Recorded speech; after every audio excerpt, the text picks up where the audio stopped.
சங்கீதம் 122:3 சத்தமா வாசிப்போம். எருசலே இசைவினைப்பான நகரமாய் கட்டப்பட்டிருக்கிறது.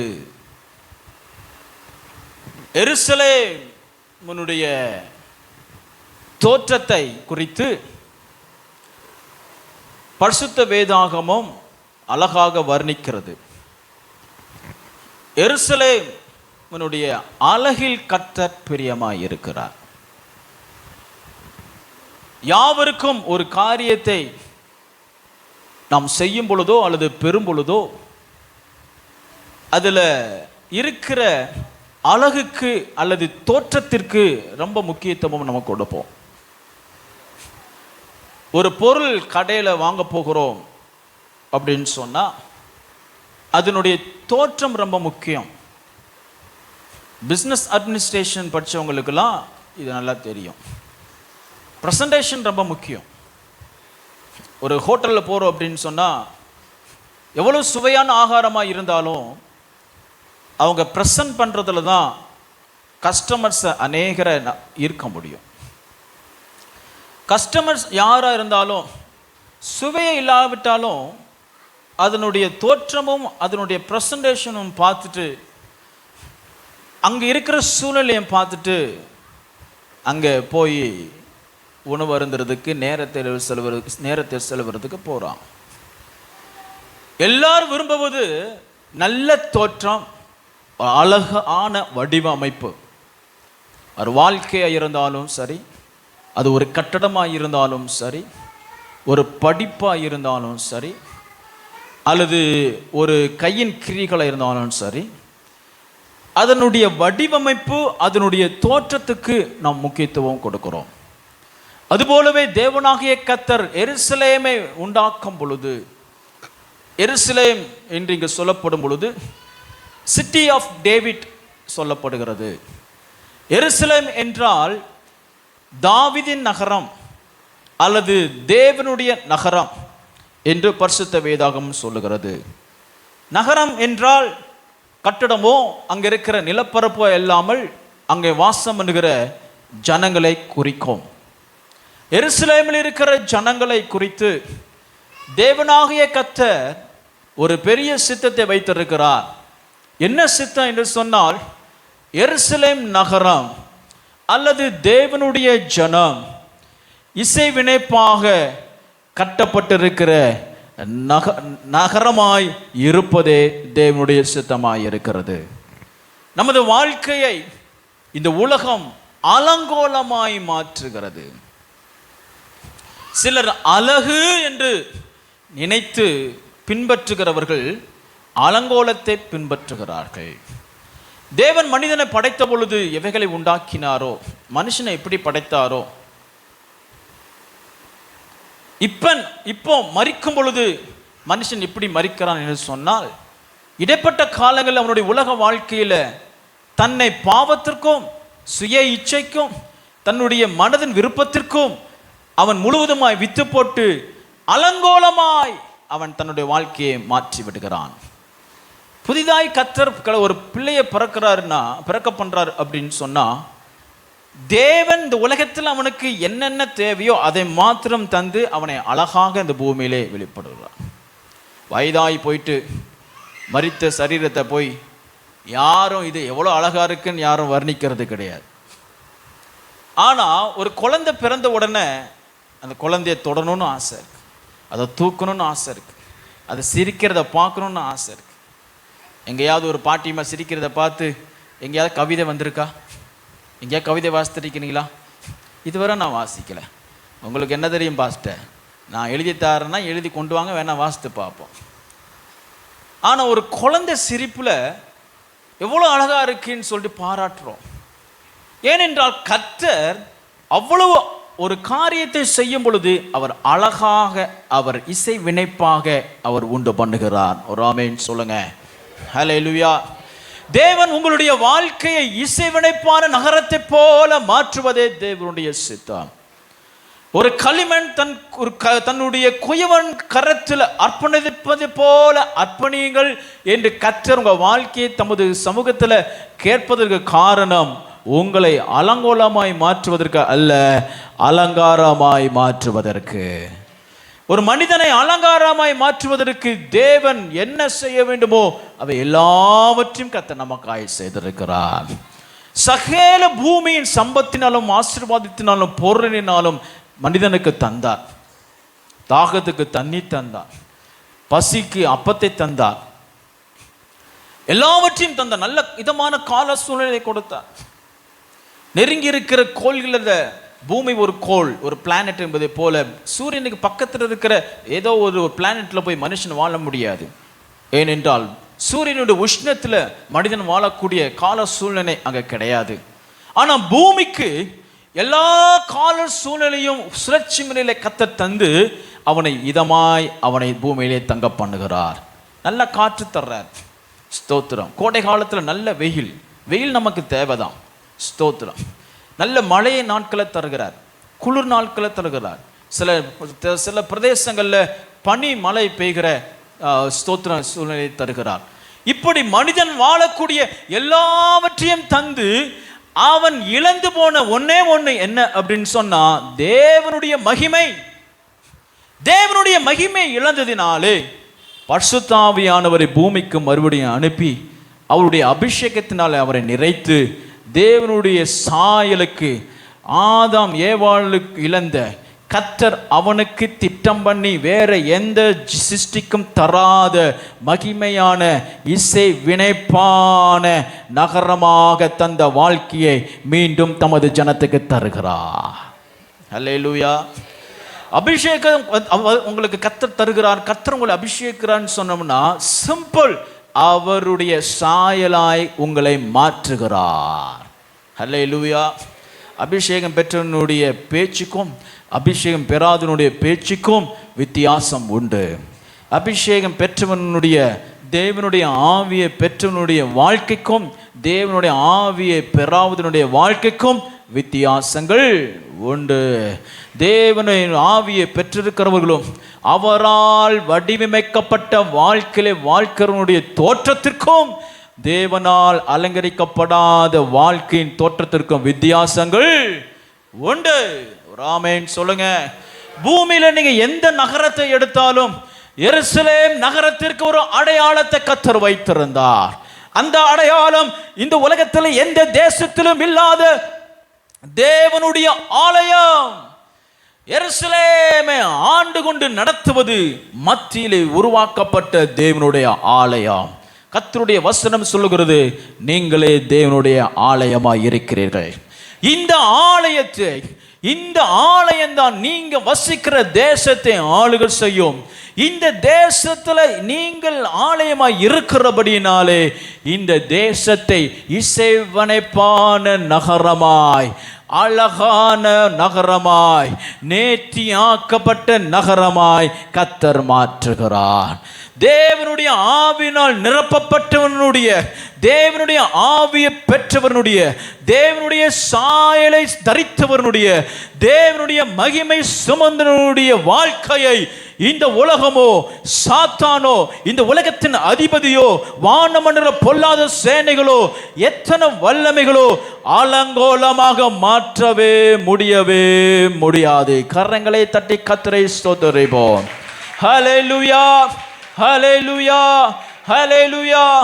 நீங்கள் ஒரு பக்தி உள்ள சந்ததியாய், ஆண்டவருடைய சந்ததியாய், தேவனுக்கென்று நியமிக்கப்பட்ட சந்ததியாய், கர்த்தருடைய குடும்பமாய் இந்த பூமியிலே வாழ்வின்னு சொன்னார். ஒரு அவமானத்திற்கோ ஒரு அலங்கோலத்திற்கோ இந்த உலகம் உன் குடும்பத்தை தொடாதபடி இசை வினைப்பாய் உன் வாழ்க்கை ஒவ்வொரு நாளும் கட்டி கொண்டிருக்கிற தேவனாகிய கர்த்தர் பறந்து காக்கிற பட்சியை போல எருசலேமை காக்கிறவர் உன்னையும் காக்க வல்லவராய் இருக்கிறார். ஹல்லேலூயா, ஹல்லேலூயா. அத வசனம் சொல்லுகிறது, அவரை நம்புகிறவன் மீது ஒருவனும் குற்றம் சுமத்த முடியாது. அப்படின்னா என்ன? குற்றம் இல்லாம இல்லையா? யாரிடத்தெல்லாம் குறைகள் இல்லை, இயேசுவை தவிர்த்து அவருடைய சீஷர்கள் முதற்கொண்டு எல்லாரிடத்திலும் குறைகள் இருக்கு. ஆனாலும் குற்றம் சாட்டப்படாதபடிக்கு, குறை கண்டுபிடிக்கப்படாதபடிக்கு, ஒரு அலங்கோலமான காரியம், ஒரு அவமானம் உண்டாகிவிடாதபடிக்கு நம்மை காப்பது தேவனுடைய சித்தமாயிருக்கிறது. அல்லேலூயா, அல்லேலூயா. எருசலேமை போல தமது பிள்ளைகளை அவர் பாதுகாக்கிறார். எருசலேமை நகரத்தை போல தமது பிள்ளையுடைய வாழ்க்கையை இசை வினைப்பாய் கட்டுகிறார், அதை அழகுபடுத்துகிறார். ஆமென் சொல்லுங்க. அல்லேலூயா. சிலர் அழகுனாலே வெறுப்புன்னு நினைக்கிறாங்க. அப்படிலாம் ஒன்றும் இல்லை. அழகு எது அழகு இல்லைன்னு வேறுபடுத்தி பார்க்கறதுல தான் பிரச்சனையே தவிர அழகு தீங்கு கிடையாது. ஆமென் சொல்லுங்க. ஆமாம், ஒரு வீட்டை கட்டுறீங்களா, அதை அழகாக கட்டுங்க. ட்ரெஸ்ஸு போடுவீங்களா, அழகாக கட்டுங்க, அழகாக போடுங்க. அலங்கோலமாக போட்டுறாதீங்க, அங்கே தான் பிரச்சனையே வருது. அழகாக போடுங்க. ஆமென் சொல்லுங்க. அல்லேலூயா. ஆமாம், நல்லா சமைக்கிறீங்களா, பெண்கள்லாம் சமைக்கிறீங்களா, ஸ்தோத்திரம், நல்லா சமைங்க. நல்லா சமைச்சா யாரும் கடைகளுக்கெல்லாம் சாப்பிட போக மாட்டாங்க. புரிஞ்சவங்களுக்கு புரியும். எதை செஞ்சாலும் நேர்த்தியாய் அழகாய். கர்த்தர் அழகுல பிரியம் உள்ளவர். எந்த பூக்களையாவது நீங்கள் பார்க்கும் பொழுது, ஏன் ஆண்டவரை படிச்சீங்க? கள்ளிச்செடி, எங்கள் ஊரெல்லாம் கள்ளிச்செடி உண்டு. அப்புறம் சோத்துக்கத்தாழன்னு ஒரு உண்டு. அதில் நிறைய முள்ளாக இருக்கும். ஸ்கூல் இன்டர்வல்களுக்கெல்லாம் எங்களுக்கு அதுதான் வேலை. அப்போமெல்லாம் ஸ்நாக்ஸ்லாம் நமக்குலாம் கிடையாது. வெளியிலையும் என்ன வைப்பாங்க, ஏதோ பச்சை கடலை உருண்டை எதையோ ஊற்றிட்டு இருப்பாங்க. அதை வாங்குறதுக்கெல்லாம் பைசா கிடையாது. பெல் அடித்த உடனே நாங்கள் சோத்துக்கத்தால காட்டுக்குள்ளே தான் நாங்கள் ஓடுவோம். சோத்துக்கத்தால எத்தனை பேருக்கு தெரியும்னு எனக்கு தெரியல. அந்த சோத்துக்கத்தால மேலே ஒரு பழம் இருக்கும், ஒரு சின்ன பழம் இருக்கும், நல்ல பிங்க் கலர் இருக்கும். அதை தேடி முதலால் ஓடுவோம். ஏன்னா அங்கே இருக்கிறது 2-3 தான். முதல்ல போகிறவன் தான் பெற்றுக்கொள்வான். ஆமாம், தூதாயும் கனி போல. கள்ளிச்செடி, ஓகே, கள்ளிச்செடி, சப்பாத்தி கள்ளி, ஓகே, எல்லாம் நம்மோட சேர்ந்து இருப்பீங்க போல. ஸோ அதெல்லாம் அதுதான் எங்களுக்கு தூதாயும் நற்கனி மாதிரி. தூதாயும் நற்கனி அந்த எதுவும் கேட்காதீங்க, நீங்கள் கேட்டுக்கோங்க. ஓடி போய் அதில் முள் இருக்கும். அந்த முள்ளெல்லாம் தாண்டி கல்லை போட்டு அதை போட்டு இதை போட்டு ஏறி பிடிச்சி அதை சாப்பிடும். முள்ளாக இருந்தாலும் முற்கள் இருந்தாலும், அது ஒரு அசிங்கமான இடத்துல இருந்தாலும், அந்த இடத்துல கர்த்தர் அந்த பழத்தை மிகவும் அழகாகத்தான் படைத்து வைத்திருக்கிறார். ஹல்லேலூயா. சில முற்கள், சில முள், 5 ஸ்டார் ஹோட்டல்லாம் நான் சில இடத்துல நான் பார்த்துருக்கிறேன். முல்லை கொண்டு கூட கண்ணாடி குடுவையில் வச்சு அழகுபடுத்தி வச்சிருக்கிறாங்க.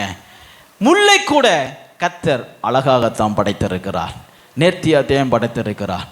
ஆகையால் சகல சிருஷ்டியும் கர்த்தர் அழகாக படைத்திருக்கும் பொழுது, தம்மை ஆராதிக்கும்படிக்கு தம்முடைய சாயலிலே படைக்கப்பட்ட உங்களையும் என்னையும் அழகாய் இசை வினைப்பாய் கட்டும்படிக்கே தேவனுடைய சித்தமாய் இருக்கிறது. ஹல்லேலூயா.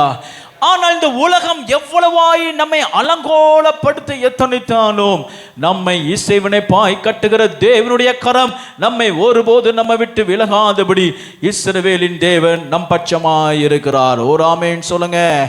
You are the city of Jerusalem. புதிய எருசலேமை குறித்து வெளிப்படுத்தின விசேஷத்தில் அப்போஸ்தலனாகிய யோவான் தெளிவாக எழுதுகிறார். அது மிகவும் எவ்வளோ பளிங்கு கற்கள், பொண்ணு வெள்ளி அது இதுன்னு சொல்லி பார்க்க எவ்வளவு அழகாக இருக்கிறது என்று சொல்லி ஸ்தோத்திரம். கிட்டத்தட்ட ஒரு 10-15 வசனங்கள் புதிய எருசலேமை குறித்து விளக்கப்படுகிறது. அந்த புதிய எருசலேம் உலகத்தில் நாம் பார்க்கிற பொருள் படியை பொன்னோ வெள்ளியோ அல்லாமல் கர்த்தர் தமது ஜனங்களை குறித்து அவர் தெளிவாய் விளக்குகிறார். நீங்கள் முத்துக்களை பார்க்கிறோம், அங்கே சொல்லப்படுது, நான் பரலோக ராஜ்யத்தில் யோவான் கண்டு எழுதின அப்படிப்பட்ட விலையேறப்பட்ட பொருட்கள் எல்லாம் வேறு ஒன்றுமல்ல, அல்லது வேறு யாருமல்ல, அவருடைய இரத்தத்தினாலே தோய்த்தெழுக்கப்பட்டு தெரிந்து கொள்ளப்பட்ட ஜாதியாகிய நம்மையே கர்த்தர் இசை வினைப்பாய் கட்டுகிறார். ஹல்லேலூயா, ஹல்லேலூயா. You are the city of Jerusalem. You are not alone.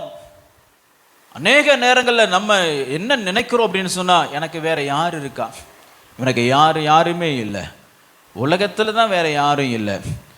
ஸ்தோத்திரம். நான் எனக்கு ஒரு துணையே இல்லை. குடும்பமாக இருந்தாலும் தனிமை. சில கணவர்மார் எனக்கு யாருமே இல்லைன்னு சொல்லுவாங்க. ஆனால் மனைவி இருப்பாங்க, பிள்ளைங்க இருப்பாங்க. ஏன் அப்படின்னு சொன்னால் தனிமை. அவர்களுக்கென்று ஆதரிக்கிற, அவர்களுக்கு போஷிக்கிற தனிமை. உலகம் நம்ம எப்பொழுதும் நீ தனிமை, நீ வெறுமை, நீ உனக்கு யாரும் இல்லை, இப்படிதான் சொல்லிக் கொடுக்குது. சூழ்நிலைகள் சொல்லிக் கொடுக்கிறது, மனிதனுடைய அணுகுமுறைகள் சொல்லிக் கொடுக்கிறது, நம்ம விட்டு விலகி போகிறவர்கள் சொல்லிக் கொடுக்கிறார்கள். உனக்கு யாரும் இல்லை, நாங்க யாரும் இல்லை, உனக்கு யார் வருவா, உனக்கு ஏதாவது நடந்துச்சுன்னா. பைபிள் காலேஜ் போயிருந்தப்போ 4 வருஷம் நான் ஒரு கிராமத்தில் படிச்சுட்டு போனவேன். மற்றவங்களாம் சிட்டிலேருந்து, சென்னையிலேருந்துலாம் நிறைய பேர் படித்தாங்க. ஒரு சிலர் இங்கே ஐயராக இருக்கிறாங்க சிஎஸ்சியில். நான் உண்டு வேலை உண்டு வேதம் உண்டுன்னு சொல்லிட்டேன், படிச்சுட்டு இருப்பேன். ஒரு பையன் என்கிட்ட வந்து தமிழ்நாட்டு வந்து சொன்னான், செர்லோ நீ இப்படி இருக்கக்கூடாது, நீ வந்து பசங்களோட ஜாலியாக இருக்கணும், கெட் டுகெதருக்கு வரணும், நீ இப்படி தனியாக உன் வேலையை உண்டு அப்படிலாம் இருக்கக்கூடாது, ஏன்னா நீ வந்து தமிழ்நாட்டிலேருந்து வந்திருக்க, உனக்கு ஏதாவது ஒன்று ஆச்சுன்னா நாங்களாம் வருவோம்ல அப்படின்னு சொன்னான். அவன்கிட்ட நான் சொன்னேன், 4 வருஷம் இங்கே படிக்கிறதுக்கு கர்த்தர் என்னை கொண்டு வந்தார், ஒன்று கூட எனக்கு ஆகாது, நீ கவலைப்படாத. நீ தனிமை, உனக்கு யாரும் கிடையாது, நீ வெறுமை, உனக்கு ஒருத்தரும் கிடையாது. மனுஷன் சொல்லுவான், சூழல் சொல்லும், பிரச்சனைகள் சொல்லும். ஆனால் வசனம் சொல்லுகிறது, நீ ஒரு நகரம். அல்லேலூயா. You are a city.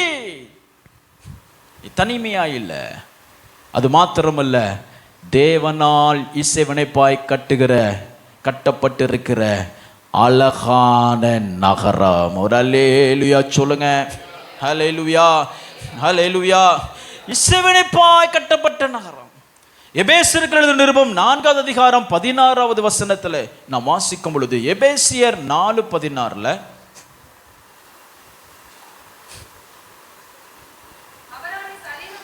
அவராலே சரீரம் முழுவதும்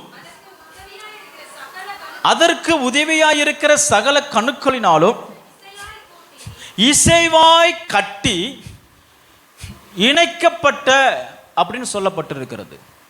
கர்த்தர் தமது பிள்ளைகளை இசைவாய் கட்டி, நார்கட்டெல்லாம் பார்த்துருந்தீங்கன்னா உங்களுக்கு புரியும். சில பெண்கள் கூடை பின்னுவாங்க. அந்த நாட்களில் கையினாலேயே கைத்தறி பண்ணி துணியை உண்டாக்குவாங்க. அவங்களுக்கு திறமையெல்லாம் நீங்கள் பார்த்தீங்கன்னா அவ்வளவு ஆச்சரியமாக இருக்கும். கை தான், நமக்கும் கை விரல் தான் இருக்குது, இது எதுக்காக யூஸ் ஆகுதா? சில பூ கட்டுறாங்க, பூ கட்டுறவங்க இடத்துல போய் கொஞ்ச நேரம் உட்காந்து அவங்க கட்டுறதை பாருங்களேன். கரெக்டாக அளவும்படி எந்த இடத்துல எந்த பூ வரணும், எவ்வளோ அளவில் இருக்கணும், நேர்த்தியாய் இசைவனைப்பாய் அவங்க கட்டுறாங்க. அதுதான் ஒரு கயிறு கையில் கிடைச்சா கூட, ஒரு நூல் கையில் கிடைச்சா கூட, சிதறை கிடக்கிற ஒரு பூ கொத்தெடுத்து நம்ம பிள்ளைட்டு கொடுத்தோம்னா பூவை நாராக்குவாங்க. நாரை அது என்னன்னே தெரியாமல் ஆக்கிடுவாங்க. ஆனால் கொஞ்சம் பூ கிடச்சிச்சின்னா, பூ கட்டு விட்டு கொடுத்தீங்கன்னா ஒரு அழகான கார்லண்ட், ஒரு அழகான மாலையை உண்டு பண்ணி கொடுப்பாங்க. உலகத்தில் ஒரு மனிதன் ஒரு வாழ்க்கை ஏதாவது கிடைச்சிச்சுன்னா ஒரு அழகாய் உண்டாக்குவதை போல தேவனும் தமது பிள்ளைகளை அழகாய் இசைவாய், எவ்வளவு கேவலமாய், ஒருவரும் மதிக்கப்படாத, ஒருவரும் ஏற்றுக்கொள்ள முடியாத, எல்லா மனிதரும் அவமதிக்கப்பட்ட சூழ்நிலையில வாழ்க்கை தள்ளப்பட்டினாலும் கர்த்தர் அதை தமது கரத்தில் எடுத்து இசைவமைப்பாய் அவர் கட்டுகிறார். ஆமென் சொல்லுங்க. கர்த்தர் எதை கட்டினாலும் அழகாத்தான் கட்டுவார். திருமணமாக இருந்தாலும் அழகாத்தான் கட்டுவார். வீட்டை இருந்தாலும் கர்த்தர் அழகாத்தான் கட்டுவார். ஆமாம், உங்கள் வீடாக இருந்தாலும் சரி அல்லது வாழ்க்கையாக இருந்தாலும் சரி, கர்த்தர் கொடுத்துருக்கிறத நீங்கள் எப்படி வைக்கணும்? நேர்த்தியாக வைக்கணும், அழகாக வைக்கணும். ஆமென் சொல்லுங்க. ஸ்தோத்திரம். இந்த நகரத்தை தேவன் எதற்கு அடையாளமாக வைத்திருக்கிறார் என்று சொன்னால் வெளித்தோற்றமான அலங்காரம் மாத்திரம் இல்லாமல் யூனிட்டி அல்லது ஒற்றுமை, ஏக சிந்தனை, சமாதானம், ஒரு பெரிய ஜனக்கூட்டத்திற்கு ஒரு அடையாளமாக ஒரு விசுவாசி முதற்கொண்டு சகல ஜனங்களும் சகல தேவனுடைய பிள்ளைகள் இருக்கும்படிக்கு கர்த்தர் அந்த நகரத்தை அவர் உண்டு பண்ணினார். யூதர்களை நீங்கள் எந்த தேசத்தில் கொண்டு போய் போட்டாலும் அவன் யூதனாத்தான் வாழுவான். இப்பவும் இன்னும் அநேக யூத ஜனங்கள் சிதறி இருக்கிறாங்க, கொஞ்சம் கொஞ்சமாய் சேர்க்கிறாங்க. சிதறடிக்கப்பட்ட யூதர்கள் எப்போ சேர்க்கப்படுகிறார்களோ அப்பொழுது புதிய தேவாலயம் கட்டப்படும். எப்பொழுது புதிய தேவாலயம் எருசலேமில் கட்டப்படுகிறதோ அப்பொழுது கர்த்தருடைய வருகை வரும் என்று தீர்க்க தரிசனங்கள் நமக்கு சொல்லுகிறது. எங்க போய் யூதனை போட்டாலும் அவன் யூதனாத்தான் வாழுவான். ஏன்னா he is the identity of unity of God's community. தேவனுடைய ஜனத்தின் அவன் தேவன் கொண்டிருக்கிறதான ஒற்றுமைக்கும் ஐக்கியத்துக்கும் அடையாளமாக அவன் இந்த பூமியிலே வாழுவான். கர்த்தர் சபையை உண்டாக்குனது காரணம் என்ன? ஏன் சபையாய் உண்டாக்கினார்? ஏன் ஒரு நகரமாய் உண்டாக்கினார்? ஏன் கர்த்தர் ஒரு சிட்டியாக அவர் உருவாக்கிறார் என்று சொன்னால், அலங்கோலமான உலகத்தில் இந்த தேவனுடைய இசையமைப்பாய் கட்டப்பட்ட நகரத்தின் முன்மாதிரியாக அடையாளமாக இந்த தேசத்தில் நாம் வாழும்படிக்கே கர்த்தர் நம்மை அழைத்திருக்கிறார். ஆகையால் தேவனுடைய ஜனங்கள் உலகத்தில் நீங்கள் வாழும் பொழுது தேவனுடைய நகரமாக தான் வாழணும். உங்களை பார்க்கும் பொழுது எந்த நகரத்தான் என்று ஜனங்கள் சொல்லத்தக்கதாக, நீ எருசலேம் நகரத்தான் என்று இந்த உலகம் உன்னை பார்க்கத்தக்கதாக உனது வாழ்க்கை இருக்கும்படி கர்த்தர் விரும்புகிறார். ஹல்லேலூயா சொல்லுவோம். ஹல்லேலூயா, ஹல்லேலூயா. ஏன் நம்ம ஒரு நகரத்தை போல நம்ம ஆள வேண்டும்? ஏன் ஒரு நகரத்தில் ஒரே யூனிட்டி, ஒரே உணவு, ஒரே அன்பு, ஒரே பழக்க வழக்கங்கள், ஸ்தோத்திரம், ஒரே தேவன், ஒரே உபதேசம், ஒரே சத்தியம், ஒரே விதமான அணுகுமுறைகள், ஒரே விதமான பேச்சு, ஒரே விதமான லாங்குவேஜ்? கர்த்தர் அப்படிப்பட்ட ஒரு சிட்டி போல, ஒரு நகரத்தை போல ஏன் இந்த பூமியில வாழ வேண்டும் என்று நியமித்தார் என்று சொன்னால், நாம் எதிர்பார்த்து கொண்டிருக்கிற கர்த்தர் நமக்கு வாக்களித்திருப்பது புதிய எருசலேம் என்கிற நகரம். அல்லேலூயா. அந்த நகரத்தில் போய் நாம் ஒரு சிட்டிசனாக, ஒரு பங்காளியாக, அங்க ஒரு தேச குடியாக மாறுவதற்கு பூமியிலே சபையிலே அப்படிப்பட்ட எருசலேமை போன்ற அழகாக கட்டப்பட்ட ஒரே ஸ்தோத்திரம் யூனிட்டில இருக்கிற ஜனமாய் வாழுவதே தேவனுடைய சித்தமாய் இருக்கிறது. பரலோகத்தில் பல ஜாதியார் பல பாஷைக்காரர்கள்லாம் வருவாங்க. என்ட்ரி ஆன உடனே எல்லா விதமான ஆப்பிரிக்கன் வருவான், ஒயிட்ஸ் வருவாங்க, பிளாக் வருவாங்க, ப்ரௌன் வருவாங்க, இன்னும் நல்லா இருக்கோ எல்லாரும் வருவாங்க. எல்லாரும் பேசக்கூடிய ஒரே ஒரு பாஷை அல்லேலூயாங்கிற பாஷை. எத்தனை பேருக்கு புதிய எருசலேமினுடைய பாஷை தெரியும்? அல்லேலூயா சொல்லுங்க. பரலோகம் போன உடனே இவன் தேவனால் இசையமைப்பாய் கட்டப்பட்ட நகரத்துக்கு சொந்தக்காரங்கிற அடையாளம், முதல் அடையாளம் என்னன்னு தெரியுமா? புதிய எருசலேமினுடைய பாஷை தெரிஞ்சிருக்கணும். அந்த பாஷை அல்லேலூயாங்கிற பாஷை. சில சபைகளை அல்லேலூயான்னு சொல்கிறது இல்லை. நான் ஸ்கூலில் காலேஜில் படிக்கும்போது கிறிஸ்தவர்களே என்னை கிண்டல் பண்ணுவாங்க, அல்லேலூயா அப்படிம்பாங்க. அந்த சபையில் சொல்லி கொடுக்கறது இல்லை. ஸ்தோத்திரம். ஒரு தேசம் இருக்குது, ஒரு சிட்டி இருக்குதுன்னா அங்கே லாங்குவேஜ் உண்டு, அங்கே வஸ்திரம் உண்டு, அங்கே உணவு உண்டு, அங்கே கலாச்சாரம் உண்டு. உலகத்தில் ஒவ்வொரு தேசத்துக்கும் ஒரு கலாச்சாரம் இருப்பதை போல பரலோக கலாச்சாரம் ஒன்று உண்டு, பிப்ளிக்கல் கல்ச்சர். மிஷன் டிபார்ட்மெண்ட்டில் மிஷன் காரியங்களை படிக்கும் பொழுது நாங்கள் சொல்லிக் கொடுப்போம், என்கல்ச்சரேஷன், இன்கல்ச்சரேஷன். என்கல்ச்சரேஷன் அல்லது இன்கல்ச்சரேஷன் வித்தியாசம் இருக்கு. வேதத்தை ஒரு கலாச்சாரத்துக்கு கொண்டு போய் அந்த கலாச்சாரத்தின்படி இயேசுவை மாற்றி தொழுது கொள்வது அல்ல. எருசலேம், புதிய எருசலேம், பரலோக ராஜ்யம். எந்த கலாச்சாரமாக இருந்தாலும், எந்த கோத்திரத்தனா இருந்தாலும், எந்த ஜாதியான இருந்தாலும், எந்த ஏரா அல்லது எந்த யுகம், எந்த செஞ்சுரியில நீ வாழ்ந்திருந்தாலும் பரிசுத்த வேதாகமத்தை கொண்டு போய் இந்த பரிசுத்த வேதாகமத்தின்படி அந்த கலாச்சாரத்தை வடிவமைப்பதே புதிய எருசலேம். ஒரு ஆமென் சொல்லுங்க. அல்லேலூயா. வசனத்தை கொண்டு போய் ஒரு கலாச்சாரத்தில், ஒரு அனுபவத்தில், ஒரு வாழ்க்கை முறையில் கொண்டு போய் தனக்கு ஏற்ற போல மாற்றுவது புதிய எருசலேம் அல்லது எருசலேம் போன்ற வாழ்க்கை அல்ல. நமது வாழ்க்கையை, நமது ஜீவியத்தை வசனத்துக்கு ஏற்றாற்போல் இசைவனைப்பாய் வடிவமைப்பதே புதிய எருசலேம். கர்த்தர் உங்களை புதிய எருசலேமுக்கு ஆயத்தப்படுத்திட்டு இருக்கிறார். புதிய நகரத்துக்கு உங்களை ஆயத்தப்படுத்தி இருக்கிறார். புதிய ராஜ்யத்துக்கு ஆயத்தப்படுத்தி இருக்கிறார். ஒவ்வொரு புதிய ஜீவியத்திற்கு, புதிய வாழ்க்கைக்கு கர்த்தர் உங்களை ஆயத்தப்படுத்தி கொண்டிருக்கிறார்.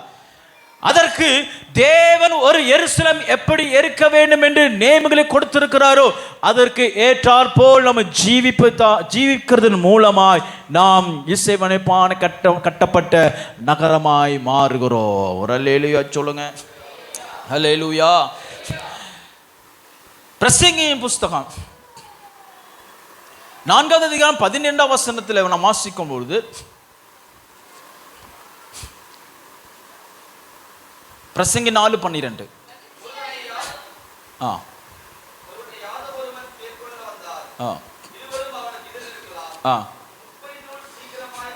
முப்பொரு நூல் சீக்கிரமாய் அறாது. Closely compact together. இந்த வசனம் எருசலேம் எப்படி கட்டப்பட்டிருக்கிறது என்று சொன்னால் மிகவும் நெருக்கி வைக்கப்பட்டு கட்டப்பட்டிருக்கிறது. தேவனாகிய கர்த்தர் தேவாலயத்தை கட்டும் பொழுது, தேவாலயத்தை கட்டப்படக்கூடுவது பயன்படுத்தக்கூடியதான கற்களை கோரியில வைத்து, கல் செதுக்கப்படக்கூடிய, கல் எடுக்கக்கூடிய இடத்தில் வைத்து இசைவாக வடிவமைக்கப்பட்டு சரி செய்து சரியான அளவின்படி, சரியான சைஸின்படி ஒழுங்காக அங்கேயே செதுக்கப்பட்டு தேவாலயத்தில் கொண்டு வந்து சரியாக கோர்க்கப்படணும். கேப் இருக்கக்கூடாது. ஒரு கல்லு இந்த கல்லுக்கும் மிகவும் நெருங்கிய தொடர்பு இருக்கணும். தேவாலயம் கட்டுற இடத்துல வந்து சுத்தியல் ஒலியோ அல்லது ஒலியோ கேட்கப்படக்கூடாது என்று கர்த்தர் நியமனம் தந்தார். அதனுடைய அர்த்தம் என்ன? கற்கள் கண்மலையிலிருந்து பேர்த்தெடுக்கப்படும் பொழுது அது அங்கே ஒழுங்காக செதுக்கப்பட வேண்டும். சபையில் வந்து கோர்க்கிறது தான் வேலை, இங்கே வந்து செதுக்கிற வேலை, தட்டுற வேலை இருக்கப்படாது என்று கர்த்தர் நியமனம் தந்தார். எருசலேம் எப்படி கட்டப்படுகிறது சொன்னால் ஒன்றோடு ஒன்று மிகவும் நெருங்கிய உறவுல கட்டப்பட்டிருக்கிறது. இதுதான் தேவனுடைய சித்தம். ஆனால் உலகத்தின் அதிபதியாகிய சாத்தான் உலகத்தில் இருக்கிற பிரிவினையை சபைக்குள்ளேயும் கொண்டு வந்து அதை அலங்கோலமாய் மாற்றுகிறான். சபை பல்பிட்டு, பரிசுத்த பலிபீடம், சமத்துவம் பேசுகிற இடம் அல்ல. ஆனால் சில நேரங்களில் சமத்துவம் பேச வேண்டிய தேவையில தள்ளப்படுகிறார்கள்.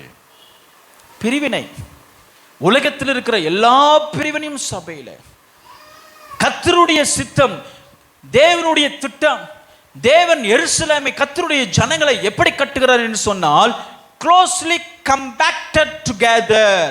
முப்பொரு நூல் எப்படி இசைவாய் ஒன்றன் பின் ஒன்றாக, ஒன்றிற்கு அடுத்து ஒன்றாக மிகவும் நெருக்கமாக ஸ்தோத்திரம் அது ஸ்திரியப்பட்டிருக்கிறதோ அது போலவே தேவனுடைய ஜனங்களை, சபையை கர்த்தர் அவர் மிகவும் நெருக்கமாய் நம்மை உருவாக்கி இருக்கிறார். அல்லேலூயா, அல்லேலூயா. ஆமா, மற்றவங்க எப்படி நடந்துக்கிறாங்க, எப்படி செய்யறாங்க, என்ன செய்யறாங்க, அது காரியம் அல்ல. நம்ம எப்படி நடந்துக்கிறோம் அதுதான் காரியம். Praise the Lord. ஆமா, நீங்க உங்களை குறித்து தியானிக்கும் பொழுது சபையில் நீங்க எப்படி இருக்கிறீங்க அப்படின்னு சொன்னா முப்பரி நூலை போல இருக்கிறீங்க. முப்பரி நூல், ஒரு நூல், முப்பரினா 3 நூட்கள் சேர்ந்து பிணைக்கப்பட்ட ஒரே ஒரு கயிறு. அதுல ஒரு கயிறு நான் உன் கூட சப்போர்ட் பண்ண மாட்டேன் அல்லது நான் உன் கூட இருக்க மாட்டேன்னு சொல்லவே முடியாது. அப்படிப்பட்ட ஒரு பிணைப்பான அழகான ஒரு வாழ்க்கையை கர்த்தர் சபையிலே வைத்திருக்கிறார். அப்படி இருப்பதுதான் தேவனுடைய சபை என்பதற்கான அடையாளம். அப்படி இருப்பதுதான் புதிய எருசலேமின் சங்கத்தாருக்கு பங்காளியா இருக்கிறோம் என்பதற்கு அடையாளம். ஒரு அல்லேலூயா சொல்லுவோம். அல்லேலூயா. கர்த்தர் நம்மை முப்பரி நூலாக மிகவும் நெருங்கிய ஒரு உறவுல அவர் உண்டாக்கி இருக்கிறார். இசைவாய் கட்டி மிகவும் நெருங்கிய உறவுல. உலகத்திலே நிலையான உறவு சபைங்கிற உறவு. உலகத்திலே எந்த சூழ்நிலையிலும் நமக்கு துணை நிற்கிற ஒரு உறவு, நிலையான உறவு உண்டுன்னு சொன்னா அது சபையில் இருக்கிற உறவு தான். அந்த உறவை கர்த்தர் பூமியில அழகாய் இணைப்பாய் நமக்குள்ளே கட்டியிருக்கிறார். இல்லையா சொல்லுங்க, ஒரு ஆமென் சொல்லுங்க. ஆகையால் உலகத்தில் இருக்கிற எல்லா விதமான ஐக்கியத்தை காட்டிலும், சங்கங்களை காட்டிலும், பார்ட்டியை காட்டிலும் மிகவும் நெருங்கிய உறவுல கர்த்தருடைய இரத்தத்தினாலே பலதரப்பட்ட வித்தியாசங்கள் கர்த்தர் நம்மை இணைத்திருக்கிறார். நீ வெளியிலிருந்து சபைக்குள்ள வரும் பொழுது நீங்க எப்படிப்பட்ட மார்க்கத்தான், எப்படிப்பட்ட சமயத்தான், எப்படிப்பட்ட வாழ்க்கை முடியவர்கள், அது பாவியா இருக்கலாம், குடிகாரன் இருக்கலாம், வேசிக்கல்லனா இருக்கலாம். ஆனால் ஒரு வேசிக்கல்லனை, ஒரு குடிகாரனை, ஒரு துன்மார்க்கனை கர்த்தர் சபையிலே கொண்டு வரும் பொழுது பரிசுத்த வாட்டியோடு முப்பரி நூல்ல ஒரு நூலாய் கர்த்தர் அவர் பிணைக்கிறார். இதுதான் தேவனுடைய எருசலேம், கர்த்தருடைய சிட்டி, தேவனுடைய நகரமாகிய அவர் கட்டுகிற இசைவினைப்பான கட்டுமானம். குடிகாரனை பார்த்து தோல் மேலே கை போட்டு எப்படிப்பா இருக்கிற, வேசியை பார்த்து அவங்க கூட போய் இருந்து எப்படிப்பா இருக்கிற, இயேசுவை நேசிக்கிற. சிலருக்கு நம்மளை பார்த்தாலே ஒதுங்கி போவான். ஒருத்தர் எங்கள் அப்பா பார்த்து ஒருத்தர் சொன்னார் ஒரு நாள், ஐயா உங்களை பார்க்கும் போதெல்லாம் எனக்கு ஒரு குற்ற மனசாட்சியே இருக்குது. சபைக்கு வராதவர், ஒரு துன்மார்க்கமாய் வாழ்கிறவன், குற்ற மனசாட்சியாக இருக்கு. அவன் பக்கத்தில் போய் கை கோர்த்து தோல் மேலே கையை போட்டு இயேசுவை நேசிக்கிறார் சொல்லும் பொழுது நம்மை இசைவனைப்பாய் கட்டப்பட்ட நகரமாய் அவர் மாற்றுகிறார். ஐயோ அவங்ககிட்ட பேசாத, அவங்ககிட்ட சேராத, சர்ச்சுக்கு போகிறாங்க, சர்ச்சுக்கு தான், ஆனால் அது அப்படி செஞ்சிடாது, இப்படி செஞ்சிடாத. வசனத்தை கீழ்ப்படிங்க. யாராக இருந்தாலும், எப்படிப்பட்டவனாக இருந்தாலும், எப்படிப்பட்ட மார்க்கத்தானாக இருந்தாலும், எந்த சமுதாய பேக்ரவுண்டாக இருந்தாலும், கர்த்தர் எருசலேமை கட்டும் பொழுது அவர் முப்பரி நூலாகத்தான் கட்டுகிறார். a close relationship. Hallelujah, hallelujah. Jerusalem is well built city and its seamless wall, its seamless wall cannot be breached. அப்படின்னு ஒரு டிரான்ஸ்லேஷன் இந்த வசனத்தை சொல்லுகிறது.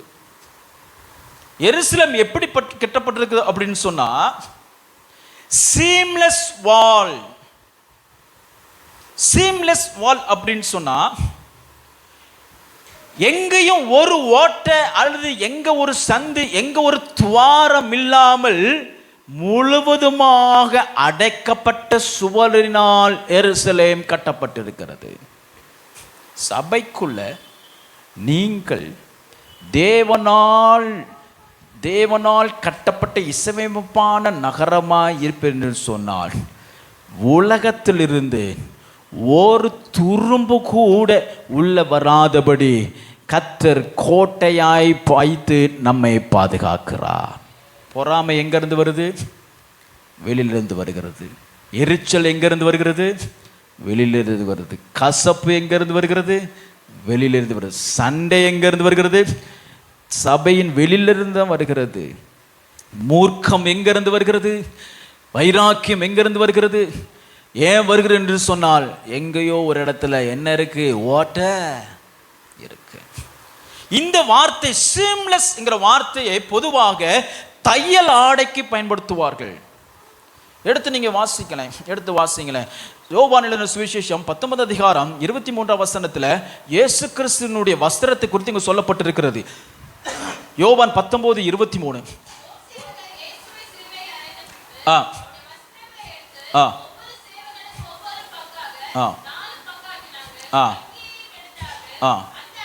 அந்த அங்கி என்னது?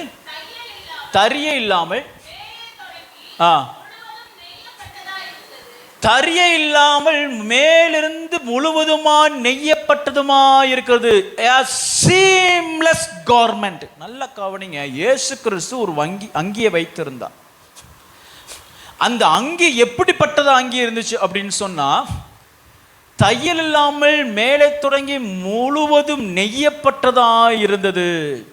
கர்த்தர் சபையை உண்டாக்கும் பொழுது, தமது ஜனங்களை அவர் கட்டும் பொழுது இசைவனைப்பாய் கட்டுகிறார் என்பதற்கு அர்த்தம் என்ன அப்படின்னு சொன்னா, மேலிருந்து கீழ் தொடங்கி ஒரு தையல் இல்லாமல் அல்லது ஒரு கிழிசல் இல்லாமல் ஒரு குறை இல்லாமல் நேர்த்தியாய் ஒரு துவாரம் கூட இராதபடி அவர் ஒரு ஆடையை போல ஒரு அங்கியை போல கட்டுகிறார். நான் போட்டிருக்கிற இந்த வஸ்திரத்தில் ஏதாவது ஒரு இடத்துல ஒரு துவாரம் உண்டாயிடுச்சு அப்படின்னு சொன்னா அதை நான் போடுறது விரும்புறது கிடையாது. எல்லாருமே அப்படித்தான். கிழிஞ்ச ட்ரெஸ் யாராவது போடுவீங்களா? கடையிலேயே கிழிஞ்ச ட்ரெஸ்ஸை வாங்கி போடுறவங்க பற்றி நான் பேசலை. கடையிலேயே கிழிச்சு வச்சிருக்கிறான், எங்கே மூடணுமோ அங்கே கிழிச்சு வச்சு விற்கிறாங்க, நிறைய போய் வாங்கி போட்டுருக்குறாங்க. அதை பற்றி நம்ம பேசலை. கிழிஞ்ச ஆடை யாரும் விரும்புவதில்லை. முழுவதுமாய் மூடுகிற, முழுவதுமாய் நிர்வாணத்தை மூடுகிற ஆடையாக கர்த்தர் எருசலேமை கட்டுகிறார். பிரைஸ் தி லார்ட், ஹல்லேலூயா. நிர்வாணத்தை மூடினவனை கர்த்தர் ஆசீர்வதித்தார். நிர்வாணத்தில் வெளியில போய் தூற்றினவனை கர்த்தர் சபித்தார். இப்போ வலைதளங்கள்னு ஒன்று வந்துருச்சு. சுவிசேஷம் சொல்வதற்கு எவ்வளவு உதவியாக இருந்தாலும் அதை விட தீயாய் பயங்கரமாய் குறைகளையும் நிர்வாணத்தையும் அவமானத்தையும் பயன்படுத்துகிற கிறிஸ்தவர்கள். சமீபத்தில் ஒரு ஊழியக்காரரை நான் பார்த்தேன். ஒரு இந்துக்காரர் சொன்னாராம், ஐயா நாங்கள் பரவாயில்ல போலையே, ஒரு பாஸ்டர் ஒரு ஊழியக்காரன் தப்பு செஞ்சிட்டான்னு சொல்லி நீங்களே எவ்வளவு அசிங்கப்படுத்தி பேசிக்கிறீங்க. எந்த ஒரு இந்து சாமியாராவது ஒரு பாவத்தில் ஒரு அக்கறை இருந்தான், இன்னொரு சாமியார் இறங்கி வந்து பேசுறதை நீங்கள் பார்க்க மாட்டீங்க. ஆனால் ஒரு சபையில் ஒரு கர்த்தருடைய பிள்ளையோ ஒரு ஊழியக்காரனோ ஒரு பரிசுத்தவானோ விழுந்து போனா அதை குறித்து பெருமையாய் பேசி அதில் ஆதாயத்தை தேடுகிற ஒரு கடைசி காலத்தில் நம்ம வாழ்ந்து கொண்டு இருக்கிறோம். கர்த்தர் உன்னையும் என்னையும் இஸ்ரவேல் நகரமாய் கட்டுகிறார் என்றால் மேல் தொடங்கி கீழ் வரை ஒரு தையல் இல்லாமல் ஒரு கிழிசல் இல்லாமல் நேர்த்தியாய் நெய்யப்பட்டதாய் கர்த்தர் சபையை அவர் அலங்கரிக்கிறார், கட்டுகிறார். அல்லேலூயா சொல்லுங்க. நம்ம எல்லாம் ஒரே அங்கியா இருக்கிறோம். சபைக்குள்ள வந்துட்டீங்கன்னா நீங்களாம் ஒரு அங்கி தான், ஒரு வஸ்திரம் தான். அது நேர்த்தியாய் நெய்யப்பட்ட சீம்லெஸ் கார்மெண்ட். நேர்த்தியாயோ ராமேன் சொல்லுங்க. ஆங்கிலம் சீம்லெஸ்க்கு அர்த்தம் என்னன்னு சொன்னோம்னா without any gap or space. ஒருவருக்கு இன்னொருக்கும் எந்த ஒரு ஸ்பேஸ் கேப் இல்லாமல் நெய்யப்பட்ட துணியை போல கர்த்தர் அலங்கரிக்கிறார். ஒரு ஆமென் சொல்லுங்க. ஆண்டவராகிய இயேசு கிறிஸ்து தன்னை எதை வைத்து அவர் மூடிக்கொண்டார், எதை தரித்திருந்தார் என்று சொன்னார், இப்படிப்பட்ட நேர்த்தியாய் நெய்யப்பட்ட ஸ்தோத்திரம் வஸ்திரத்தினால் அங்கினால் மூடினார். கர்த்தர் உங்களை அப்படிப்பட்ட அலங்காரத்தினாலே கட்டுகிறார். உங்களுக்குள்ள எந்த ஒரு கேப் இருக்கக்கூடாது, எந்த ஒரு மாறுதல் இருக்கக்கூடாது, சிந்தனையில் போல இருக்கக்கூடாது, பேச்சில் இருக்கக்கூடாது. இதுதான் தேவன் தீர்மானம் பண்ணி வைத்திருக்கிற புதிய எருசலேம். புதிய எருசலேம் சொந்தக்காரர்கள்லாம் ஒரு அல்லேலூயா சொல்லுங்க. எருசலேமின் குடிகள் எல்லாம் ஒரு அல்லேலூயா சொல்லுங்க. தேவனுடைய நகரத்தாரெல்லாம் ஒரு அல்லேலூயா சொல்லுங்க. ஒரு அல்லேலூயா சொல்லுவோம். கரங்களை தட்டி கர்த்தரை ஸ்தோத்திரிப்போ. அடுத்ததாக, Jerusalem is a city in beautiful order. Beautiful order, ஒழுங்கு.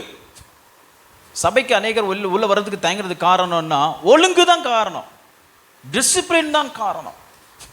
1 கொரிந்தியர் 4:40, 1 கொரிந்தியர் 14:40, 1 கொரிந்தியர் 14:40 யாரை வாசிங்க. சகலமும் நல்ல ஒழுக்கமாயும் கிரமமாயும் கர்த்தர் நகரத்தை கிரமமாய் உண்டாக்குகிறார். உங்க வாழ்க்கையை கர்த்தர் கிரமமாய் உண்டாக்குகிறார். கிரமம்னா என்ன அர்த்தம் தெரியுமா? ஆர்டரா உண்டாக்குகிறார். எந்த நாட்களில் எந்த நன்மையை தரணும், எந்த வயசுல எந்த ஆசீர்வாதத்தை உங்களுக்கு தரணும், எந்த சூழ்நிலையில் கர்த்தர் எப்படி உங்களை வைக்கணும், எப்படி உயர்த்தணும், நேர்த்தியாய் செய்கிறார். ஆர்டர். நமக்கு ஆர்டர் தான் ரொம்ப கஷ்டம். சில நேரங்களில் அடுத்த வருஷம் கொடுக்கறத ஆண்டவர் இன்னைக்கு கொடுத்துடக்கூடாதா, அல்லது இப்போ கொடுத்துருக்கிற இந்த உயர்வு பண வசதியை ஏன்னா சின்ன வயசுல ஆண்டவர் கொடுத்துடக்கூடாதா? நம்ம தான் ஆண்டவருக்கு ஆர்டர் சொல்லி கொடுக்கறது. இப்போ இருக்கிற வசதி, நான் ஒரு 19-20 வயசுல கிடைச்சிச்சுன்னா நான் எங்கேயோ போயிருப்பேன். எங்கே போயிருப்பேன்? பாதாளத்துக்கு தான் போயிருப்பேன். ஆண்டவருக்கு தெரியும் உங்களை எப்படி இசைவமைப்பாய், ஆர்டர் படி, ஒழுங்கு கிரகமாய் எப்படி உன் வாழ்க்கையை கொண்டு போகணும் என்பது உன்னை அழகாய் கட்டுகிற, உன் வாழ்க்கையை அழகாய் கட்டுகிற கர்த்தர் அறிவார். ஒரு வயதான ஊழியக்கார்ட்ட பேசிக்கிட்டு இருந்தேன். ஒரு பெரிய ஊழியம் அப்படி செய்யணும் இப்படி செய்யணும் சொல்லிட்டு இருந்தாரு. நான் சொன்னேன், வயசாயிடுச்சு இல்லை, சும்மா இருங்க, இங்கெல்லாம் ஒன்றும் பண்ணுவேன், பேசாமல் அவங்க ரெஸ்ட் எடுங்க அப்படின்னு சொன்னேன். அப்புறம் அவர் என்கிட்ட என்ன திரும்ப சொன்னார், ஆண்டவருக்கு வயசு ஒரு பொருட்டு, காலங்கள் ஒரு பொருட்டு அல்லவே அல்ல. 10 வருடம் பிரயாசப்பட்டு பெற வேண்டிய ஒரு நன்மையோ ஆசீர்வாதத்தையோ ஒரு சுதந்திரத்தையோ தேவனாகிய கர்த்தர் நமக்காய் 1 வருடத்திலேயே அவர் இசையமைப்பாய் கட்டி நமக்கு தர வல்லவராயிருக்கிறார். அல்லேலூயா. உலகத்தனுக்கு தான் 10 வருடம் அல்லது ஒரு யுகம் அல்லது ஒரு ஜெனரேஷன். ஆனால் தேவனுடைய வாழ்க்கரத்தில் ஒழுங்கு கிரகமாய் செய்யப்படுவதற்கு அர்ப்பணிக்கப்பட்ட தேவனுடைய பிள்ளைகளுக்கு 10 வருடத்தின் பிரயாசத்தை 1 வருஷத்தில் தர வல்லவராயிருக்கலாம். 6 நாட்கள் 6 வருஷம் நீ வெள்ளாமை பண்ணலாம். 7ஆம் வருஷத்துல நீ என்ன செய்யக்கூடாது? வெள்ளாமை பண்ணவே கூடாது. ஏனென்றால் அடுத்த 1 வருஷத்துக்கு தேவையானதை சேர்த்து 6ஆவது வருஷத்துல உனக்கு வெள்ளாமையில் வர்த்திக்க பண்ணுகிற வானத்தையும் பூமியை உண்டாக்கின தேவனாகிய கர்த்தர் உனக்கு உண்டு. வயசை பார்த்துட்டு கணக்கு போடாதீங்க. இந்த கணக்கு போடுறவனை பார்த்தா கர்த்தருக்கு பிடிக்கவே பிடிக்காது. நோவா கணக்கு போடுறவனா இருந்தான்னா பேலையே கட்டியிருக்க மாட்டான். 150 அடியா, கண்ணை மூடிட்டு 150 அடி போடணும், முடிஞ்சிச்சு. அங்கே போயிட்டு ஆண்டவர்கிட்ட போய் ஆர்கியூமெண்ட் பண்ணக்கூடாது. இல்லை ஆண்டவரை, இந்த இடத்துல கொஞ்சம் ஒரு டிசைன் பண்ணால் நல்லாயிருக்கும் என் வாழ்க்கையில். இல்லை ஆண்டவரை, இந்த இடத்துல நான் இந்த மாதிரி ஒரு பொண்ணை கல்யாணம் முடித்தா நல்லாயிருக்கும் ஆண்டவரே. ஆண்டவரே ஆண்டவரே ஆண்டவரே, இந்த மாதிரி மாப்பிள்ளை கிடைச்சா நல்லா ஆண்டவரே. நம்ம அவரை நம்மளுடைய கிரகத்துக்கு தான் கொண்டு வருவோம், நம்மளுடைய கிரமத்துக்கு தான் கொண்டு வருவோம், நம்மளுடைய ஆர்டர் கொண்டு வருவோம். இல்லை இல்லை இல்லை இல்லை, you fix your life into his order. Praise Allah. சிலருக்கு தாமதமாக இருக்கும், சிலருக்கு சீக்கிரமாக இருக்கும், அது காரியம் அல்ல. ஆனால் நீங்கள் சுதந்திரிப்பதே தேவனுடைய சித்தம். ஒரு ஆமென் சொல்லுங்க. ஹல்லேலூயா. எல்லாமே அப்படின்னா including your life, marital life, business life, spiritual life. சிலருக்கு பொறாமை, ஆவிக்குரிய பொறாமை வேற.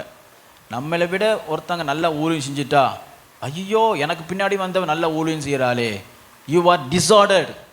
முதல்ல போய் ஆண்டவர்கிட்ட போய் சரி பண்ணுங்க. ஸ்தோத்திரம். நானும் என்னுடைய கிளாஸ்மேட்டு விசுவாசி பையன், அபிஷேகம் பெறணும்னு சொல்லி கொடுத்தாங்க. நான் பாஸ்டர் பையன், விசுவாசி பையன். 2 பேரும் நல்ல ஊழியம் செய்வோம். இப்போ ஒன்றா தான் இருப்போம், நல்ல பாட்டுலாம் அப்படி ஊழியம். ஒரு நாள் பார்த்தா அவன் அபிஷேகம் பெற்றான், நான் அபிஷேகம் பெறல. எங்கள் வீட்டுக்கு போனால் இருக்குது குடமானம், அது வேற. அதை விட பெரிய அவமானம் என்ன அப்படின்னா, பாஸ்டர் மகன் அபிஷேகம் பெறல, விசுவாசி மகன் அபிஷேகம் பெற்றான். இதில் என்ன இருக்கு? இதில் ஒன்றுமே இல்லை. நீ முன்னாடி போ, நான் பின்னாடி வரேன். ஸோ அந்த நாட்களில் எனக்கு ஒரு குற்ற மனசாட்சி, எனக்கு ஒரு வெறுப்பு, எனக்கு ஒரு சில நேரங்களில் நம்ம டெஸ்ட் பண்ணுறது கூட சில காரியங்களை கர்த்தர் செய்வார். ஒரு ஆமேன்னு சொல்லுங்க. என்னதான் இருந்தாலும் நம்ம சகோதரன் தானே, என்னதான் இருந்தாலும் நம்ம சகோதரி தானே, என்னதான் நம்ம சபை கூட்டத்தார் தானே, நம்ம சபையார் தானே. ஒருத்தங்க நல்ல ஊழியம் செஞ்சாங்க அப்படின்னு சொன்னோம்னா கர்த்தருக்குள்ள சந்தோஷப்படுங்க. பிரைஸ் எல்லாம். உங்களை விட நல்லா பாடுனாங்கன்னா கர்த்தருக்குள்ள சந்தோஷப்படுங்க.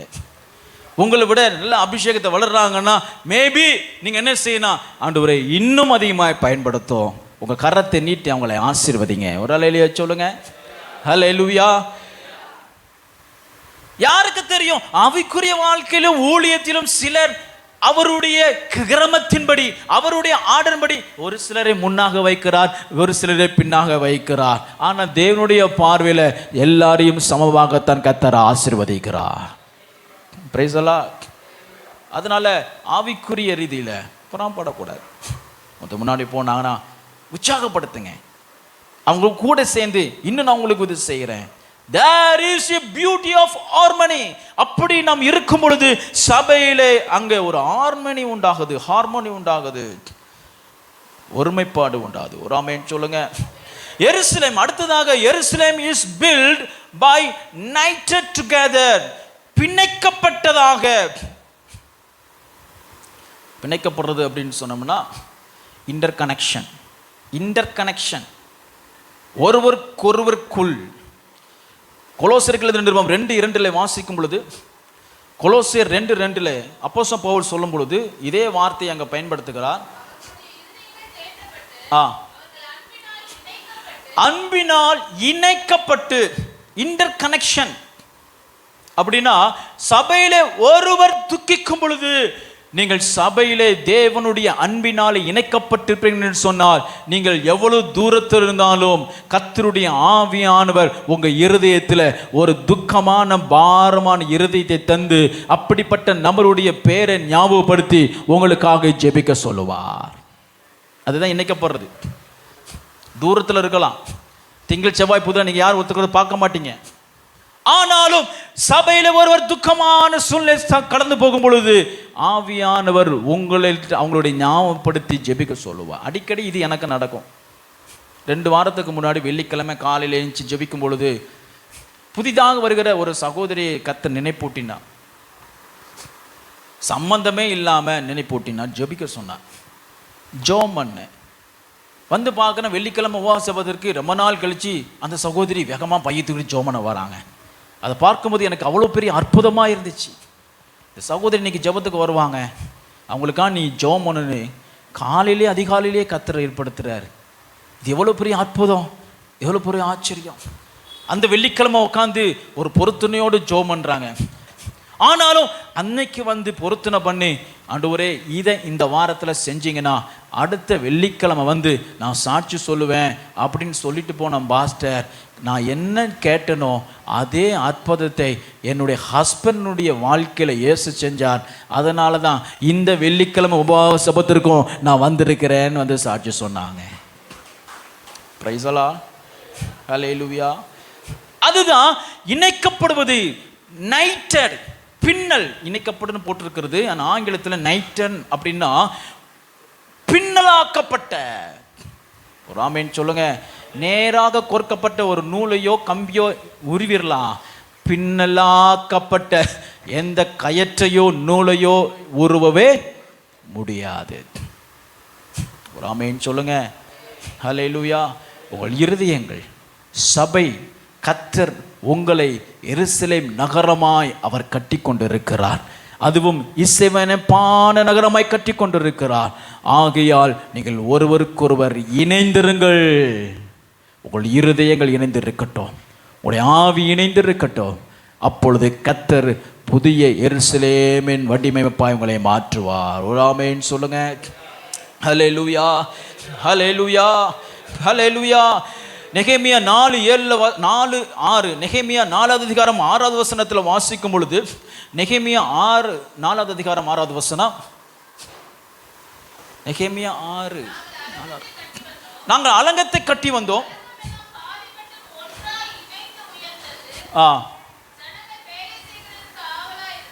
தம்பி 4:6.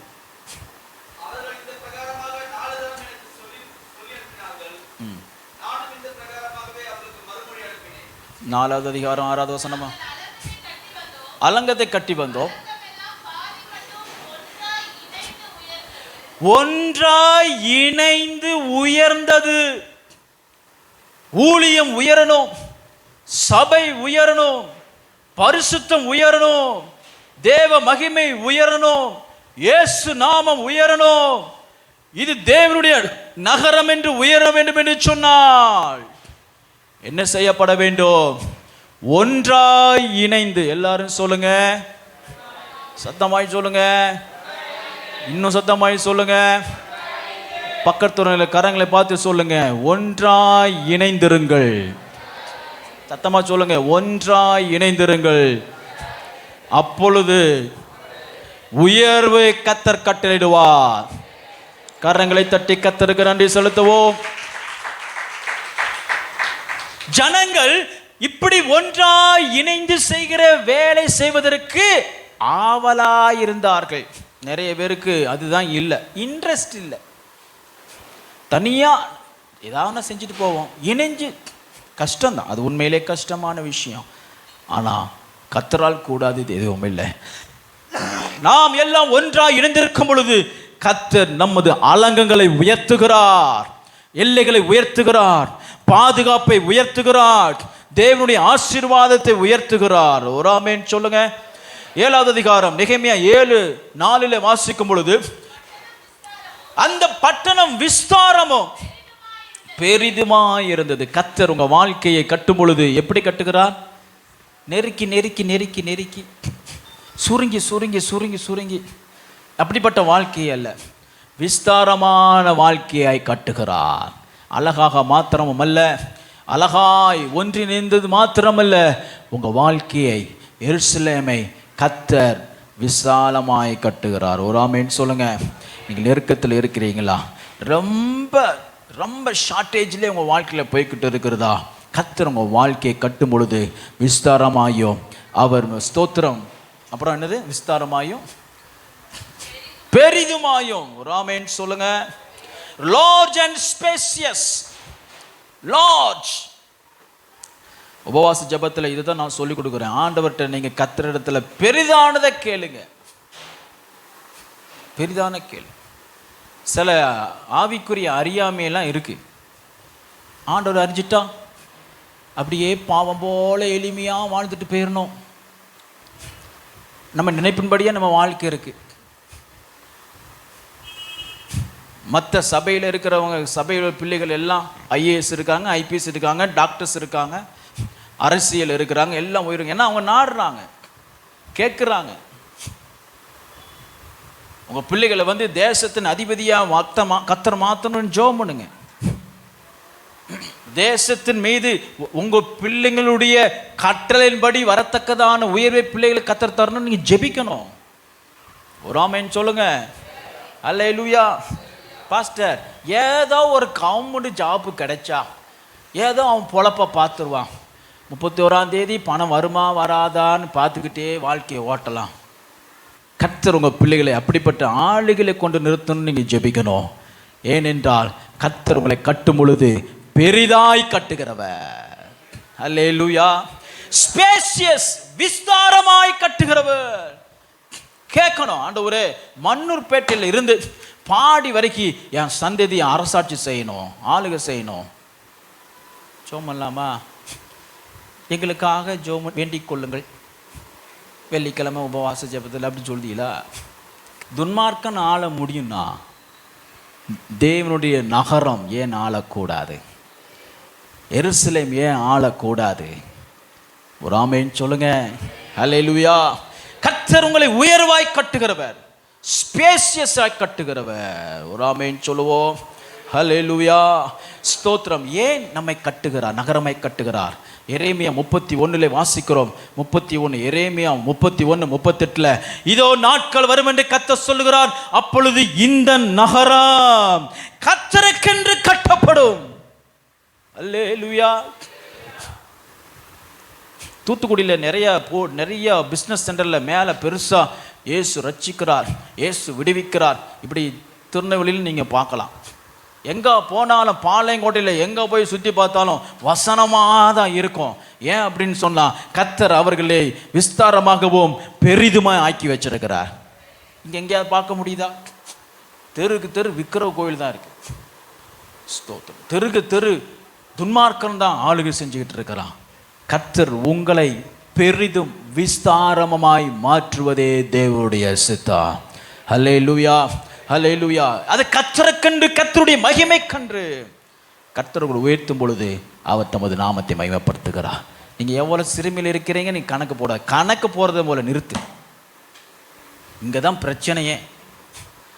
வாஸ்தவம் இல்லை. சிறுமையும் எளிமையுமானவன், இது தப்பாக புரிஞ்சுக்கணும். ஆமாம், நான் ரட்சிக்கப்பட்டேன், அதுவும் பெந்தெகோஸ்தே சபைக்கு வந்துட்டேன், நான் சிறுமையும் எளிமையுமானவன். அந்த அர்த்தமே தப்பு. முதல்ல நம்மளே நினச்சிக்கிறது, நம்மளையே காயப்படுத்துகிறது, நம்மளையே தாழ்த்திக்கிறது.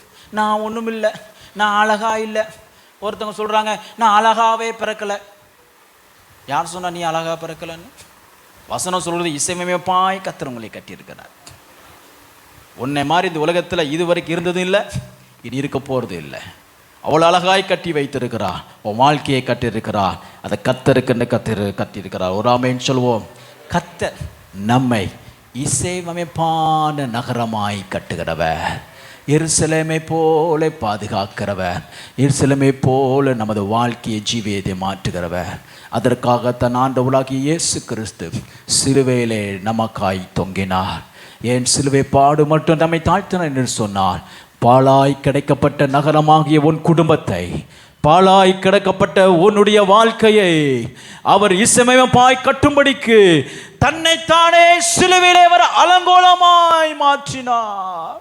தாய், அவருடைய தாய், ஆண்டவராகிய இயேசு கிறிஸ்துவினுடைய தாய் தூரத்திலிருந்து பார்த்து தன் மகன் பிற்கப்படுகிறதை பார்த்து அவர் உடைக்கிறாள், கண்ணீர் வடிக்கிறாள், கதறுகிறாள். ஐயோ, நான் முன்னணியிலே அந்த ஸ்தோத்திரம் நாம் கிடைக்க பெற்ற இந்த பிள்ளை எவ்வளவு அழகா இருந்தது. என்னுடைய அழகான பிள்ளை எப்படி சிலுவை மரத்தில் முழுவதுமாய் கோர சிலுவையில் கோரப்பாடுகள்ல ஸ்தோத்திரம் சரீரத்தின் தலையை தொடங்கி கால் மட்டுமாய் அவர் சிதைக்கப்பட்டு தொடங்கினார். அவங்க அலங்கோலமாய் தொடங்கினார். ஒரு அழகும் இல்லாதபடி தன்னை முழுவதுமாய் மாய்த்து கொண்டார். காரணம் என்ன? நீங்களும் நானும் இசையமைப்பாய் கட்டப்படுகிற நகரமாய், அழகான நகரமாய், நேர்த்தியான நகரமாய், ஸ்தோத்திரம் ஒழுங்கும் கிரகமான நகரமாய், புதிய எருசலேமாய் மாறுவதற்கன்றி வேறொன்றுக்கு இல்லை. நம்ம யாரும் ஜெபமுடுமா? எல்லாம் மூலங்கால் படியிட்டு சிலுவை மரத்தின் மூலமாய் கர்த்தர் நமக்கு ஒரு இசையமைப்பான அழகான ஒரு நகரமாய் மாற்றிருக்கிறார். உங்கள் வாழ்க்கையை மாற்றுகிறான். இசையமைப்பான நகரம் என்பதுதான் தேவ சித்தம். எப்பேற்பட்ட நிலைமையில் உன் வாழ்க்கை தள்ளப்பட்டிருந்தாலும் இதுதான் தேவனுடைய சித்தம், இதுதான் தேவனுடைய அழைப்பு. You want God city. உன் வாழ்க்கையில் எவ்வளவு கண்ணீர் பாடுகள் இழப்புகள் இருந்தாலும் தேவன் உன்னை தேவனுடைய நகரமாய் தான் கர்த்தர் மாற்றியிருக்கிறார். எல்லாம் கர்த்தரை ஸ்தோத்திரம் பண்ணி அவருக்கு நன்றி செலுத்தி நம்ம யாவும் அர்ப்பணித்து கர்த்தருடைய பந்தியில் பங்கு முறைக்கு நம்ம ஆயத்தமாகவோம். யாரும் வெளியில் போக வேண்டாம். தயவு செய்து இது தேவனுடைய சமூகம், இது தேவனுடைய சமூகம், இது தேவனுடைய சமூகம். கர்த்தர் தன்னை தானே அலங்கோலமாய் மாற்றி நம்மை அலங்காரமான நகரமாய் மாற்றுகிற தேவன். ஹல்லேலூயா. எல்லாரும் கர்த்தரின் முகத்தை நோக்கி பார்ப்போமா? எல்லாம் தேவனை நோக்கி பார்ப்போமா? ரிபரப ஷக்கரதிரிதி நிமனமஷத் ரிமனகரதினிமோ ரிபரத்தரதினமா ரிபனா காராதினே மேனேத்துரோ. எல்லாரும் கர்த்தரை ஸ்தோத்திரிப்போம். எல்லாம் கர்த்தரை ஸ்தோத்திரம் பண்ணுங்க. சிலுவை மரண பாடுகளை நினைவு கூறுகிறதுனாலே அவர் நமக்கு என்ன செய்தார் என்று நாம் நினைவு கூறுகிறோம். இந்த நாளில் அவர் பாடுகளை நினைவு கூற யாவருக்கும் கர்த்தர் இசைவினைப்பாய் கட்டப்பட்ட நகரமாய் மாற்றுகிறார், வாழ்க்கையை தருகிறார். ஓ ரபா ஷக்கரா தினமா ரிக்கனா தினமனா. ஹல்லேலூயா ஹல்லேலூயா ஹல்லேலூயா ஹல்லேலூயா. பலிபீடத்தில் என்னை பரனே படைக்கிறேனே இந்த வேலை, அடியேனே திரு சித்தம் போல ஆண்டு நடத்திடுவீ. பலிபீடத்தில் என்னை பரனே படைக்கிறேனே இந்த வேலை, அடியேனே திரு சித்தம் போல ஆண்டு நடத்திடுவே. கல்வாரி அன்பினையே கண்டு விரைந்தோடி வந்தே. கல்வாரி அன்பினையே கண்டு விரைந்தோடி வந்தே. கழுவும் திருரத்தாலே நீங்க இருதயத்தை, கழுவும் திருரத்தாலே நீங்க இருதயத்தை. நீரின்றி என்னாலே பாரு ஏதும் நான் செய்திட இயலே. செப்பீரே வலுவாதி என்னை காத்துமக்காய் நிறுத்தி. நீரின்றி என்னாலே பாரு ஏதும் நான் செய்திட இயலே. செப்பீரே வலுவாதி என்னை காத்துமக்காய். கரங்களை உயர்த்தி சொல்லுவோம். கல்வாரியில் அன்பினையே கண்டு விரைந்தோடி வந்தே. கல்வாரியில் அன்பினையே கண்டு விரைந்தோடி வந்தே. கழுவும் நீங்க இருதயத்தை, கழுவும் திருரத்தாலே. நீங்க இன்னொரு முறை சொல்லுங்க, எல்லாரும் உணர்ந்து சொல்லுவோமாமே. கழுவும் எல்லா குறைகளும் எல்லா திரைகளும் குற்றங்களும் அக்கிரமங்களும் கழுவும் திரு கசப்பு வெறுப்பு பொறாமை மன்னிக்க முடியாமை எல்லாவற்றையும் கழுவும் திரு விமனமஷெக்கரோ. இன்னொரு முறை சேர்ந்து சொல்லுவோம். அல்லேலூயா. கழுவும் திரு ரத்தத்தாலே கரை நீங்க இருதயத்தை. கரங்களை தட்டி ஆவியில் நிறைந்து நம்முடைய இருக்கிறதான எல்லா கரை திரை யாவற்றையும் இயேசு தமது இரத்தத்தினாலே நம்மை கழுவி இசைவினைப்பாய் கட்டப்பட்ட ஒரு வாழ்க்கையாய் கர்த்தர் நமக்கு தந்தருளும்படியாய் அவர் வஸ்திரத்தை உடுத்திருந்த பொழுது மேல் தொடங்கி கீழ் வரைக்கும் தையல் இல்லாமல் நேர்த்தியாய் நெய்யப்பட்ட வஸ்திரம். ஆனால் சிலுவையிலே அவருடைய வஸ்திரம் கிழிக்கப்பட்டது, துண்டு துண்டாக்கப்பட்டது, அவருடைய வஸ்திரம் பங்கிடப்பட்டது.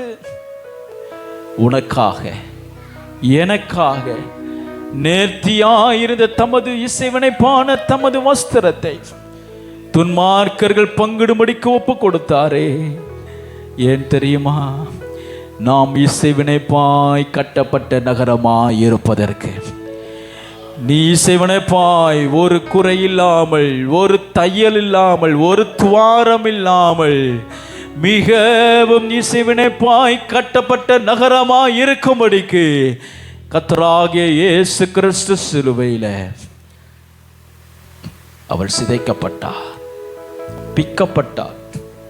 சரீர அவயங்கள் பிக்கப்பட்டன. அவர் சிலுவையில் தொங்கும் பொழுது இசைவினைப்பாய் அவர் கட்டப்படாமல் அலங்கோலமாய் தொங்கினார்.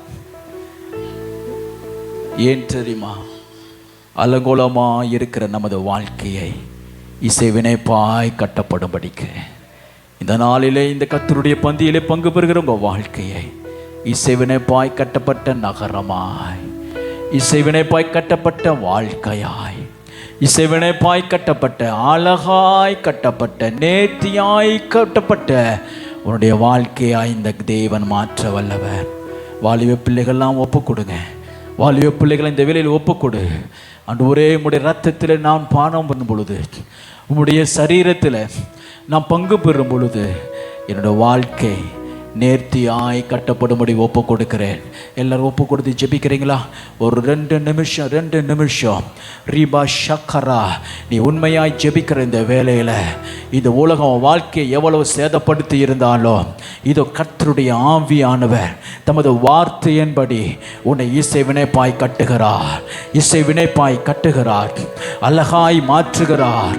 அலங்கோலமாய் இருந்தவங்க வாழ்க்கையை அழகாய் மாற்றுகிறார். பலவீனமாய் இருக்கிறவங்க வாழ்க்கையை ஆரோக்கியமாய் மாற்றுகிறார். சரீரத்தின் வியாதியில் இருக்கிறீர்களா?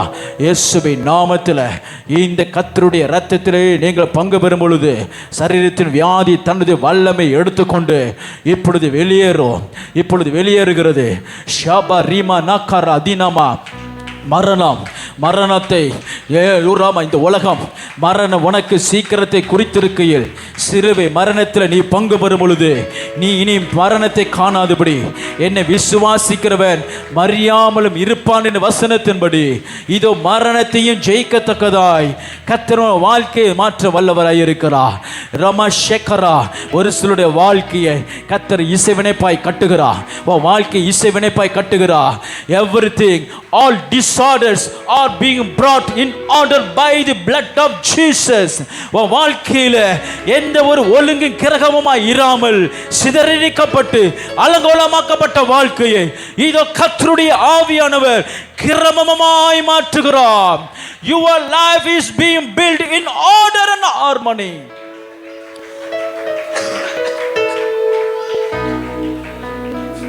நேர்த்தியாய் கிறிஸ்துவின் சரீரம் அடக்கம் பண்ணப்படும் பொழுது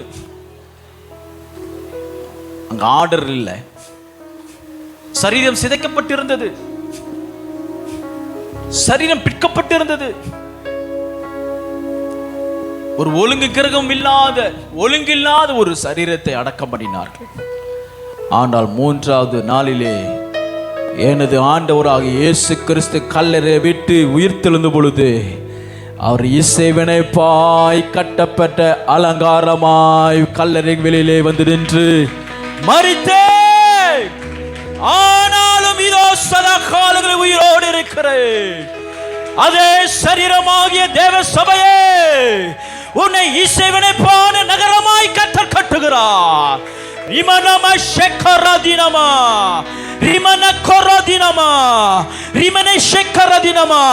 அடக்கம் பண்ணப்பட்டு இருப்பையானால், ஞானஸ்தானத்திலே அடக்கம் பண்ணப்பட்டிருப்பையானால், கிறிஸ்துவோடு கூட அடக்கம் பண்ணப்பட்டிருப்பையானால், இதோ அன்றியும் அவரை மரித்தோரிலிருந்து உயிர்த்தெழுந்த கர்த்தருடைய ஆவி உன்னை இசைவினைப்பாய் கட்டப்பட்ட நகரமாய், இசைவினைப்பாய் கட்டப்பட்ட அழகாய் நேர்த்தியான வாழ்க்கையாய் இதோ கர்த்தருடைய ஆவியானவர் உன்னை கட்டுகிறார். ஆவில நிறைந்த கரைகளை தட்டி பெற்றுக் கொள்ளுங்க.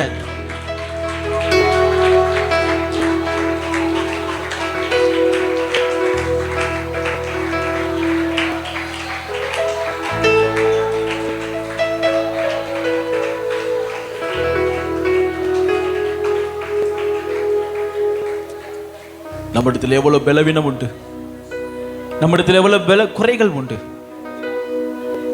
அவங்க எல்லாவற்றையும் நிவர்த்தியமாக்கும்படி, எல்லாவற்றால் நிரப்புகிற கர்த்தர் நமக்கு உதவி செய்வாராக.